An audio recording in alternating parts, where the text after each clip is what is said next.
Vous voyez, quand on filme, en fait, ce qu'il y a de génial, c'est qu'on a, on a des indices quand on a un problème. Parce qu'on était en train de visser cette plaque-là. Donc là, toutes les vis rentraient. Et à partir de là, vous voyez où il y a les deux vis, en fait, la plaque sautait à chaque fois. Et on ne comprenait pas pourquoi. Du coup, on est revenu sur nos images ici parce qu'on était en train de filmer un time-lapse. Et on se rend compte, en fait, qu'ici, il y a un câble. Donc, en fait, quand on a positionné notre plaque, on a pincé le câble. Donc, à chaque fois qu'on vissait, heureusement, on ne touchait pas le câble. Et du coup, ça crée une épaisseur. Donc là, Emilien, il est en train d'essayer de bouger le câble. Alors pour les spots encastrés, on va utiliser ça pour les isoler. En fait, ça va permettre de créer un petit cocon avec de la place pour le spot, pour pouvoir venir le placer déjà de manière plus simple, mais aussi pour qu'il soit isolé de la laine, donc qu'il ne soit pas en contact avec la laine. C'est pour la sécurité déjà, lui permettre aussi de respirer, parce que ça génère de la chaleur. Il y a plein de bonnes raisons d'utiliser ça, donc ça c'est les isospots de chez Isovert, donc ceux qui ont créé ça. Ça on le place derrière le placo. Si on veut aussi, on met carrément un mastic pour créer une étanchéité. Mais ça c'est en toiture plutôt. Ouais, c'est mieux, ça c'est plus vers l'extérieur, donc nous c'est la mezzanine, on le fait pas forcément, on les place simplement. Et le câble, on vient le piquer tout simplement derrière, ça se perce. Donc là je viens faire un creux, je passe mon câble, je le récupère de ce côté-là et je viens placer ici mon petit chapeau. Et on a fait un petit trou pour récupérer le câble. Et tu peux filmer derrière, regarde. Voilà à quoi ressemble le petit chapeau derrière le placo. C'est tout mignon. Chapeau et placo, ça fait plat chaud. Je voyais que tu étais en train de chercher un jeu avec chapeau. Un chapeau ou un plat chaud. Un placo ou un placo. Donc voilà, là on l'a placé, on remonte la plaque et tout est enfermé, emprisonné à vie. Parce qu'on va jamais défaire vu qu'on s'est pas trompé. Donc là, Felindra. Felindra, tête de tigre.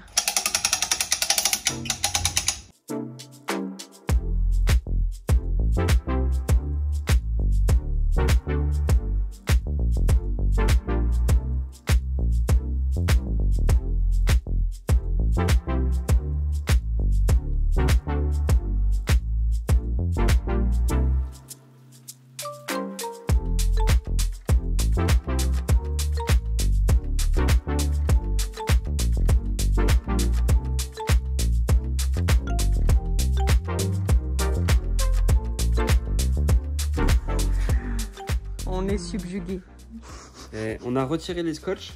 Alors on nous a dit en commentaire, surtout retirer les scotch des fenêtres, sinon il va y avoir une décoloration, ou alors ils peuvent être très difficiles à retirer à cause des UV.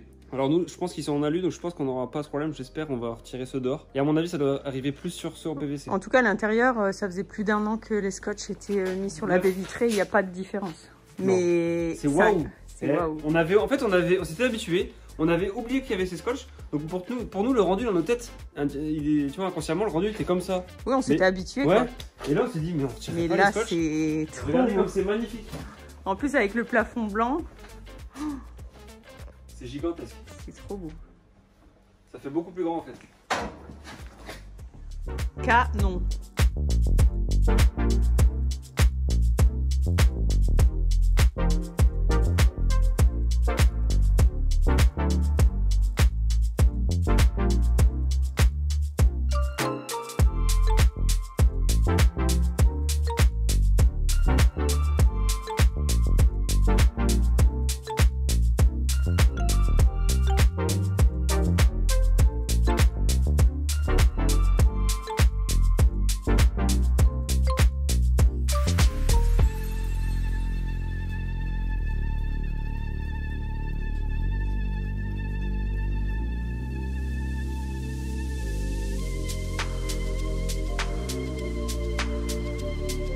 Du coup, le concept de mettre une plaque bleue, une plaque grise, une plaque bleue, une plaque grise, c'est. On fait ce qu'on peut, on utilise les chutes. Hein.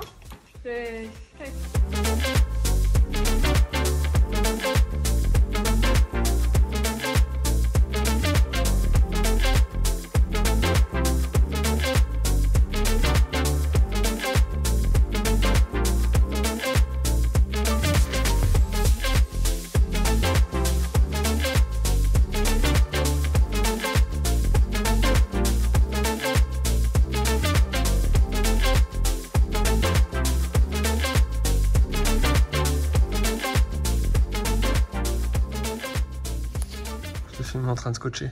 Puis lui, il est scotché. J'ai pas de mots. Je sais pas quoi dire. T'es scotché par quoi? Par ma beauté, mon petit cœur? Non, pas... Allez, on est parti. Est-ce que tu sais pourquoi le scotch est en alu? Pas du tout. Moi non plus.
Laurel et Hardy en action.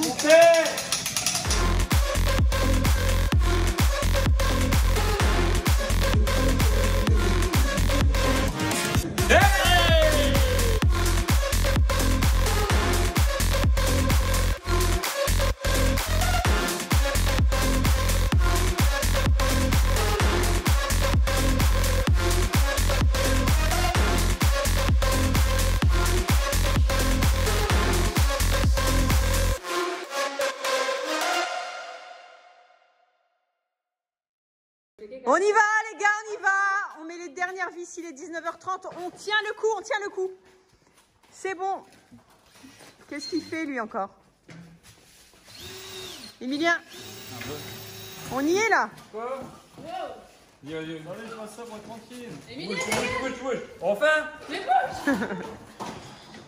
Bon alors moi, évidemment, je suis insupportable. On n'a pas fini le chantier que j'ai déjà installé de la déco. Ce sera absolument pas ces lustres-là, mais j'avais tellement envie de mettre des luminaires au-dessus de notre plan de travail pour se rendre compte un peu des volumes et ce que ça va donner. Et c'est super beau. faut qu'on vienne plus souvent, hein, décidément. Tes rails du plafond, ça va nickel. Bah ouais. Ton trou, ça va nickel. Mon trou, ça va très bien. Oh, on est subjugué par sa découpe, regardez-moi ça. Il a fait un petit trou de cycloche. Et on est tombé pile poil sur la VMC. Regardez, je vous montre comment. Donc là derrière, on a la bouche. D'accord? On appelle ça la bouche. Et là, on vient embrasser la bouche avec une langue. Une langue. Très bien. Donnez-moi la langue, s'il vous plaît. T'as besoin des joints? Non, pas de joint. Pas pour le moment en tout cas. Juste une langue. Voilà. Alors, on prend la langue ici, avec le passe-vis. On vient ici, et on pivote. Et la magie opère. Regardez. Alors là, ça C'est le mimi, c'est le rara, c'est le miracle. Regardez, il n'y a plus rien à faire. Et là ensuite, les joints fournis ils vont se mettre là. Et on n'a plus qu'à emboîter une bouche de VMC de la forme et du design que l'on souhaite. Tout à fait. Carré par exemple. Bravo Emilien. Bah, n'en souhaite pas pour le design. C'est beau. Franchement. C'est magnifique. Allez. Bon, vous avez dû remarquer depuis le début de la vidéo qu'on a mis les plaques dans le sens des fourrures. Pourquoi? Parce que tout bêtement, j'ai fait l'erreur de mettre une entraxe de 60. Et du coup, avec des plaques de 2,50 m, on ne tombe pas dessus. Donc voilà, pour faciliter les choses, on les a mis dans l'autre sens. Écoutez, ça tient et ça tiendra. On l'espère, voilà. Et sur les machins noirs, là. On a pris le risque, c'est un choix, hein. C'est vraiment un choix. J'avais pas envie de tout refaire. Donc c'est tout. Et ça a l'air de tenir. Super bien. Mais oui. En plus on fait un ratissage complet. C'est bon. J'ai toujours rêvé d'aller à Fort Boyard. C'est libre. C'est de tigre.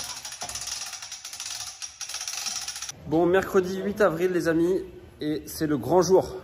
Qu'est-ce qu'on va faire aujourd'hui? Nous allons enlever l'échafaudage. Voilà, on va C'est enfin émotion. retirer cet échafaudage qui nous gâche toute la lumière. Et normalement, après ça, ça devrait être juste incroyable. Ouais, on a trop hâte. Voilà, toute la lumière va redescendre et surtout d'en bas, on va voir ce plafond cathédrale qui nous manque tant. Et voilà, donc là, on va mettre une petite caméra, on part en timelapse, on retire tous les plateaux On va tout stocker dans le garage là-bas. Et notre ami Guillaume de Repamine viendra rechercher son matériel. Un petit clin d'œil d'ailleurs à Repamine. Merci pour de nous avoir prêté leur matériel. Merci beaucoup. Bon Guillaume, c'est fini ce bordel? Oui. Ah. Allez, c'est Faut parti. pas filmer. On y va.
Bon, on est sur une fin de journée.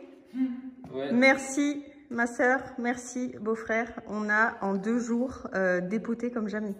C'est incroyable. Bah, écoutez, on a fini un plafond. Non mais c'est On a fou. retiré l'échafaudage. La vue est incroyable. L'évolution du chantier, c'est incroyable. C'est l'énergie qu'on dégage, je pense. À 4, on est vraiment très efficace. On est plus fort. On est plus fort. À 4, on est Voilà. plus fort. C'est quoi la phrase? Seul, C'est fort, là, non on va pas très loin. Ensemble, on va encore moins loin.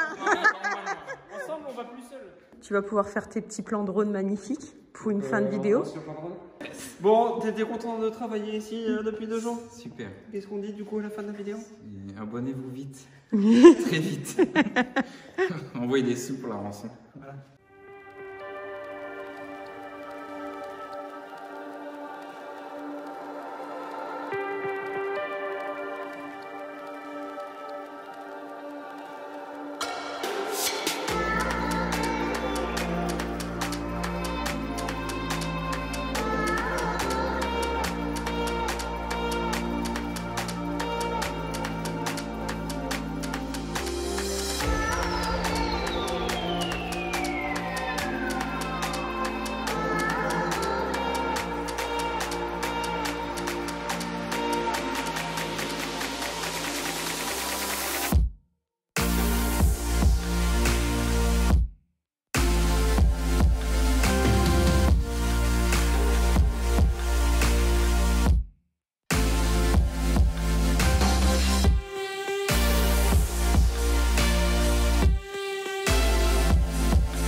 Un grand merci encore à vous de nous suivre chaque semaine.